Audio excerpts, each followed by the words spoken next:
onde nós temos visto tantas guerras, não digo guerra de bomba, guerra aérea, guerra de morteiros e armas, essas já existem, mas eu vejo guerras dentro do nosso coração, guerras em nossa alma, guerras em nosso corpo, guerras em nossos pensamentos, e isso tem desestabilizado a nossa vida como cristãos. Isso tem desestabilizado a nossa vida como crentes em Jesus. E isso tem nos desafiado. Eu acredito que o termo desafio é o termo mais apropriado para esse momento. Esse desafio é nos trazer à memória aquilo que nos dá esperança. E nós vamos trabalhar um pouco isso nessa palavra. O que Deus tem tratado no meu coração é sobre a questão do nosso destino. Qual é o nosso pré-destino? Qual é o que Deus, o que Jesus, Deus através de Cristo fez para as nossas vidas. E tem mexido com o meu coração as notícias de situações de entes queridos, situações das nossas famílias, situações de tudo que está acontecendo ao nosso redor.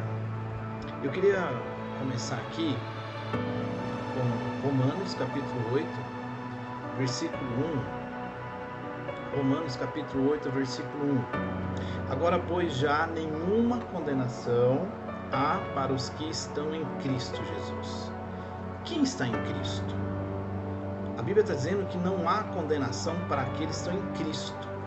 Mas o que é estar em Cristo? Quem está em Cristo? Este não tem condenação. E a pergunta que Deus me faz, e a pergunta que eu faço para vocês, o que é estar em Cristo? O que é estar em Cristo? Essa é a pergunta que Deus está me questionando. Versículo 2. Porque a lei do Espírito da vida, porque a lei do Espírito da vida, em Cristo Jesus, te livrou da lei do pecado e da morte.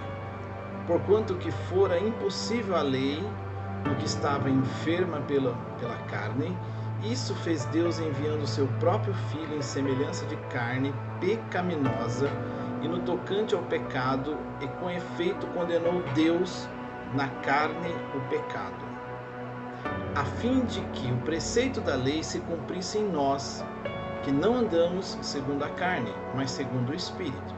Eu li o versículo 2 ao versículo 4. Então há duas leis aqui, né? Uma lei que condena o pecado, condena a carne, e o destino já está traçado, é o inferno, pois o salário do pecado é a morte, e nos foi colocada uma outra lei, porque Jesus pagou a dívida, Jesus pagou o escrito da nossa escravidão, o escrito de dívida que estava sobre nós. Então nos lançou uma outra lei, a lei do reino, a lei do Espírito. Foi colocada outra lei através de Cristo, a lei do Espírito que nos dá vida. E o preceito da lei é cumprir em nós. Olha aqui que tremendo isso. Versículo 4, a fim de que o preceito da lei se cumprisse em nós, que não andamos segundo a carne, mas segundo o Espírito. É isso que está falando aqui, muito claro. Então foi criada uma lei de libertação, porque aquele que conhece Jesus verdadeiramente é livre, porque o Senhor conhecereis a verdade, verdadeiramente sereis livres. Então, na verdade, nós conhecemos Jesus e vamos ser libertos. Vamos ao versículo 5. Porque os que se inclinam para a carne, a sequência que ele vai falando. Os que se inclinam para a carne cogitam das coisas da carne, mas os que se inclinam para o Espírito, das coisas do Espírito. Porque o pendor da carne dá para a morte, mas o Espírito para a vida e paz. Versículo 7. Por isso, o pendor da carne, ou seja, a queda da carne, que pende para a carne, é inimizade contra Deus, pois não está sujeito à lei de Deus, nem mesmo pode estar. Portanto, os que estão na carne não podem agradar a Deus. Vós, porém, que não estáis na carne, mas no Espírito, se de fato o Espírito de Deus habita em vós, e se alguém não tem o Espírito de Cristo, esse tal não é dele. Paulo ele é muito contundente aqui. Ele fala, se de fato o Espírito de Deus habita em vós, vocês vão inclinar, a sua vida vai se inclinar, pendor para o Espírito. Se de fato o Espírito de Deus habita em vós. Pertencemos a qual reino? O reino da carne ou o reino do Espírito? Se de fato o Espírito de Deus habita em vós, Paulo está muito claro, existe então uma divisão dentro de nós. Existe uma lei do Espírito e uma lei da carne. A lei do Espírito, ela é como se fosse uma antena parabólica, e como se dentro do nosso espírito tivesse essa antena parabólica e recebesse um sinal do reino de Deus. Ao mesmo tempo, nós nascemos num reino de carne, num reino carnal, num reino de alma, num reino de desejos carnais, num reino de medo, num reino de pânico, o reino de crimes, de maldição, de violência. Então essa lei existe dentro de nós. E ele está deixando muito claro, se inclinar para o Espírito, somos do reino do Espírito. Se inclinar para a carne, vamos ficar devendo a carne. Por isso que ele, versículo 9, ele fala assim, porém não estáis na carne, mas no Espírito, se de fato o Espírito de Deus está em vós. E o questionamento é, se de fato o meu Espírito está dentro de você, por que você ainda questiona estas coisas na sua vida? Vou ler o versículo 10. Ó. Se, porém, Cristo está em vós, o corpo, na verdade, está morto por causa do pecado, mas o Espírito é vida por causa da justiça. Se habita em vós o Espírito daquele que ressuscitou Jesus entre os mortos, esse mesmo que ressuscitou Cristo Jesus entre os mortos, vivificará também o vosso corpo mortal, por meio do seu Espírito que em vós habita. Está falando isso, vai vivificar. Assim, pois, irmãos, somos devedores não à carne. Olha que tremendo. Há uma dívida na carne, que nós nascemos na carne, estamos presos a ela, mas ele está dizendo muito claro assim, pois, irmãos, somos devedores, mas não à carne. Peraí, eu tenho uma dívida na carne, mas ele está muito claro aqui, somos devedores não à carne, como se constrangidos a viver segundo a carne. Ficamos nesse looping, preso à carne, achando que nós estamos devendo a só a carne, mas olha o que ele fala, somos devedores não à carne. Porque se viver segundo a carne, caminhais para a morte, mas se pelo Espírito mortificardes os feitos do corpo, certamente vivereis. Pois todos os que são guiados pelo Espírito de Deus são filhos de Deus. Porque não recebeste o filho da escravidão para viverdes outra vez atemorizados, mas recebeste o Espírito de adoção, baseado no qual clamamos a Papai. Irmãos, olha que tremendo. Nós não somos mais devedores à carne. Aqueles que estão no Espírito, aqueles que vivem no Espírito, aqueles que estão, vamos pensar assim, prisioneiros de Cristo. Eu vou colocar essa palavra, eu não estou encontrando outra, mas prisioneiros de Cristo, a Bíblia usa isso, Paulo fala isso. Ele não está devendo mais à carne, mas ele está devendo a qual reino? O Espírito. E qual que é o dever? O qual que não é dever pagar, não é uma dívida que eu tenho que pagar com Cristo, pelo contrário, eu devo. A palavra dever significa eu devo. Para eu ter direito do reino, eu devo seguir estas regras. Amém, irmãos? Então está muito claro aqui, ele fala assim, nós somos devedores, não à carne, mas somos guiados pelo Espírito de Deus. Nós não recebemos um espírito de escravidão, nós recebemos um espírito de adoção no qual clamamos Abba Pai. O espírito de adoção, o espírito que nos envolve, o espírito que traz perto, o espírito que cativa, o espírito que fala assim, olha, eu te chamei, eu te remi, eu te levantei, eu te capacitei. Ele quer nos capacitar, irmãos. Que tremendo isso. Então, nós não somos devedores, não à carne, mas sim. Mas se não for na carne, o que devemos? Eu já coloquei para vocês, devemos viver uma vida no Espírito e não nos cuidados deste mundo. Esse mundo caótico, o mundo desse inimigo invisível, nos trouxe medo, pânico, crenças na medicina, na vacina. Acabamos olhando para coisas deste mundo, coisas segundo a carne, passamos de novo a ser devedores do que o diabo quer que vivamos nos preceitos desta vida, do mundo da carne. Nós vivemos esse looping de bagunça na nossa cabeça, por isso que Jesus fala, o Senhor fala, os meus pensamentos são maiores do que os teus pensamentos. Os meus pensamentos são mais altos do que os seus, porque os meus pensamentos é um turbilhão, a minha carne ela fica lá latejando, porque ela é devedora ao diabo, ela é devedora às coisas desse mundo, ela é devedora a ouvir essas coisas e acreditar. A nossa carne, ela gosta de fake news. A nossa carne, ela gosta de notícias falsas. A nossa carne gosta de assistir um telejornalismo. A nossa carne gosta de viver acreditando num mundo destrutivo, num mundo destruído. A nossa carne vai nos levar para o inferno.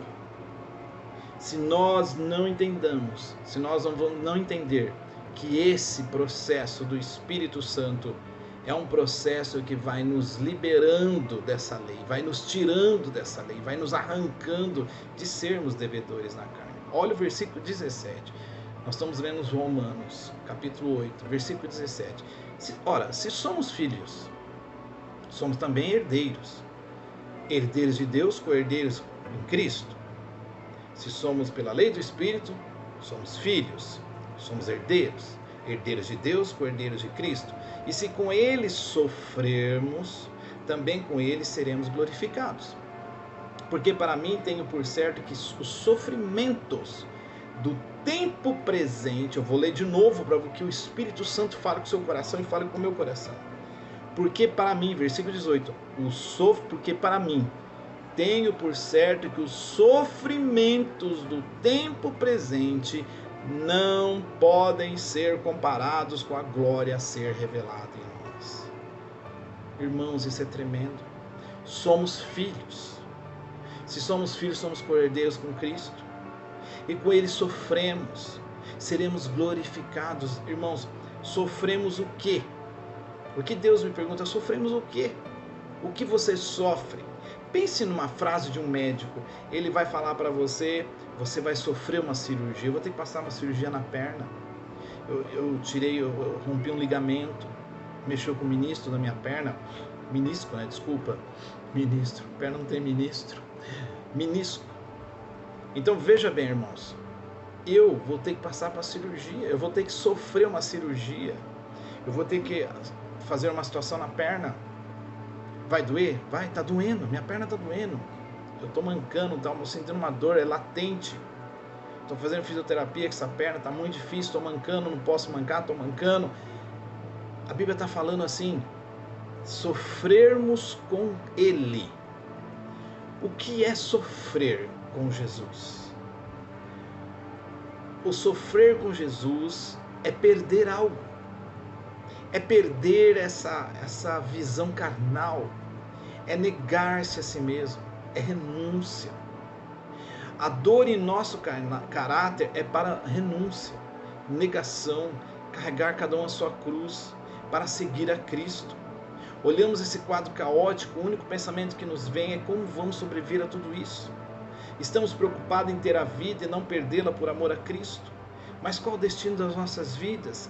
A lei do Espírito, a lei da carne? Se formos a lei do Espírito, nós vamos sofrer com Cristo, mas sofrer o quê? Sofrer situações da nossa carne que vai ter que ser banida, vai ter que ser jogada fora, vai ter que ser renunciada. E não é somente falar ou ler um questionário e falar assim, eu renuncio a estas coisas. Não, é desvencilhar desse pensamento imundo, desse pensamento que está fazendo as nossas vidas sofrer diante da nossa carne e não sofrer por amor a Cristo. Ele está muito claro, olha o versículo 24, já estou terminando, porque na esperança fomos salvos. Ora, a esperança que se vê não é esperança, Pois o que alguém vê, como espera? Mas se esperamos o que não vemos, estou lendo o versículo 24 e 25. Mas se esperamos o que não vemos, com paciência aguardamos. Alguém que vê, como esperar? Se esperança é o que não vê, né? Tá claro isso, ó, vou ler de novo. Ora, a esperança que se vê não é esperança. Pois o que alguém vê, como espera? O que eu estou vendo, eu não tenho como esperar. Se eu estou vendo isso acontecer na minha frente, se eu estou vendo só morte, se eu estou vendo isso, como eu vou esperar Jesus me libertar? Como eu vou esperar Jesus curar? Como eu vou esperar situações da minha vida se desvencilhar de situações erradas? Isso não é esperança. A Bíblia está muito clara, está falando assim, que alguém que vê, como esperar? Se a esperança é o que não vê, qual é o nosso foco? No que vemos? O que nós estamos vendo? Nas coisas da vida, no dia a dia, nessa pandemia? Ou nosso olhar no que não vê, pois assim gera esperança e nela a paciência, e assim aguardamos os verdadeiros adoradores surge em nosso coração. Essa visão de verdadeiro adorador surge em nossas vidas. Isso é esperança. É a esperança do que não se vê, mas a certeza de que Jesus, ele é muito maior do que esse vírus, que Jesus, ele é muito maior do que todo esse sofrimento que nós estamos passando. Irmãos, eu não estou falando que eu não vejo essa doença, que eu estou fazendo às cegas. Não é isso que eu estou dizendo, não. Eu estou muito triste com perdas, estou sofrendo também. Sim, tenho medos, tenho anseios disso.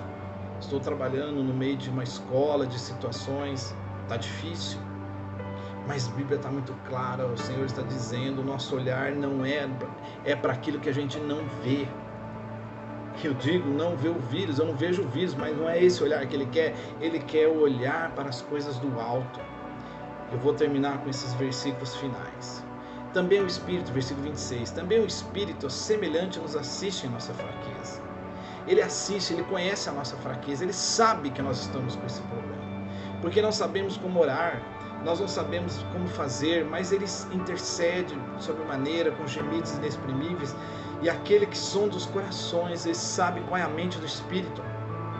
Porque segundo a vontade de Deus, é ele que intercede pelos santos. Versículo 28, sabemos que todas as coisas cooperam para o bem daqueles que amam a Deus, daqueles que são chamados segundo o seu propósito. Todas as coisas, irmãos, todas estas coisas estão cooperando. Juro, você está biruta, você está louco? Não estou. Tudo isso está cooperando para sermos mais próximos e íntimos do Senhor. É tão estranho falar isso, mas todo esse perder da nossa vida, é um momento crucial onde a gente vai ter que negar a nós mesmos. Nós vamos ter que negar esse sentimento de destruição. Nós vamos ter que negar esse sentimento de pânico. Nós vamos ter que negar esse sentimento de ter coisas em nossas vidas e achando que coisas, o dinheiro no banco, o carro, enfim, as coisas vão nos proteger, o remédio vai nos proteger, a vacina vai nos proteger. Irmãos, eu não sou contra nada disso, eu não sou contra a medicina. Eu sei que vocês estão entendendo o que eu estou dizendo. Deus está próximo. E Ele quer os verdadeiros adoradores, Ele está buscando isso. Ele está chamando as nossas vidas. Ele quer que os nossos olhos se voltem a Ele. Não é fazer vistas grossas, não é para arrancar a máscara e falar, eu não acredito mais nisso. Não é isso. Eu digo a máscara do Covid, as situações, mas olha o que ele fala na palavra, versículo 28, sabemos que todas essas coisas cooperam para o bem daqueles que amam a Deus, daqueles que são chamados segundo o seu propósito, porquanto aos que de antemão conheceu, também os predestinou, olha isso, predestinou para sermos conformes à imagem de seu Filho, a fim de que ele seja primogênito entre os irmãos. Versículo 30, e os que predestinou a esses também chamou, e os que chamou a esses também justificou, e a esses que se justificou, a esses também glorificou. O que é predestino, irmãos? Predestino é quando Jesus rasgou a dívida da carne, da lei do pecado, do inferno na nossa vida, e nos levou a um outro destino. Ele trouxe um predestino. Ele falou assim, olha, a partir de agora, se prepare aqui na terra. Aqui é o seu predestino. porque a visão que eu tenho para você, há um lugar que tem muitas moradas, e esse lugar eu quero te levar. Esse lugar é o reino de Deus. Esse lugar é para a sua vida, para as nossas vidas, para nossos corações. Esse é o nosso predestino. Ele é o irmão, o primogênito dos mortos. Ele é o primeiro. Ele nos predestinou. Ele nos levou para a glória. Ele também justificou. Ele justificou através da glorificação. Versículo 31. Que diremos então, pois, à vista destas coisas? Que diremos então à vista de situações de pandemia, de situações de terremoto, de morte, de dor, de confusão nesta terra? Que diremos, pois, Senhor, à vista destas coisas? Se Deus é por nós, se Deus nos predestinou através de Cristo Jesus, se Deus é por nós, quem será contra nós? Quem será contra nós? Aquele que não poupou seu próprio filho, antes por todos nós entregou, porventura não nos dará graciosamente com ele todas as coisas? Versículo 33. Quem tentará acusação contra os eleitos de Deus? É Deus quem os justifica. É Deus quem justifica as nossas vidas. É Deus que coloca a lei do Espírito dentro do nosso coração. Quem nos condenará? É Cristo Jesus que morreu, ou antes que ressuscitou, a qual está à direita de Deus e também intercede por nós. Quem nos separará do amor de Cristo? Será a tribulação? Será essa falta de paz, essa angústia, essa perseguição, o medo de morrer, o medo da fome, a nudez, o perigo, a espada, a morte, o inferno? Versículo 36. Como está escrito: por amor de ti somos entregues à morte todo dia. Irmãos, olha aqui, somos entregues à morte todos os dias, fomos considerados como ovelhas para o matadouro. Ele está dizendo: irmãos, olhem para mim, filhos, olhem para mim, vocês estão nesta terra como um predestino, porque eu tenho a vida eterna para o seu coração, eu tenho uma cadeira para você, eu tenho um lugar para você nos céus, eu tenho um lugar para você devolver a coroa que eu te dei. Olha que tremendo isso, olha que tremendo. Ele está dizendo: nós somos entregues à morte todos os dias, nós somos como ovelhas mudas, como ovelhas que vão para o matadouro. Em todo, versículo 37, eu estou terminando para a gente orar. Versículo 37, em todas estas coisas, oh aleluias, em todas estas coisas somos mais que vencedores, por meio daquele que nos amou. Em todas estas coisas, Espírito Santo, enche o nosso coração agora. Ai Deus, como é difícil, Senhor, para quem já perdeu pessoas tão próximas, Deus. Como é difícil para nós, ó Deus, nesse momento, ó Pai, de amigos, vizinhos que morreram, Pai eterno. Mas o Senhor está dizendo aqui, Senhor, todas estas coisas, porém, somos mais que vencedores. Somos mais por vencedores por meio daquele que nos amou. Porque eu estou bem certo que nem a morte, nem a vida, nem anjos, nem principados, nem as coisas do presente.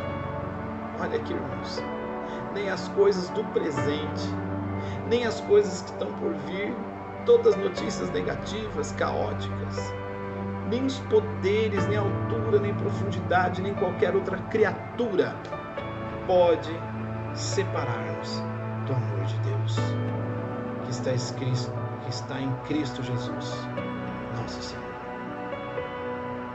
Nada, nem coisas no presente, nem coisas no futuro. Senhor, nos prepare para esse tempo, nos prepare para este momento, para o encontro a Ti.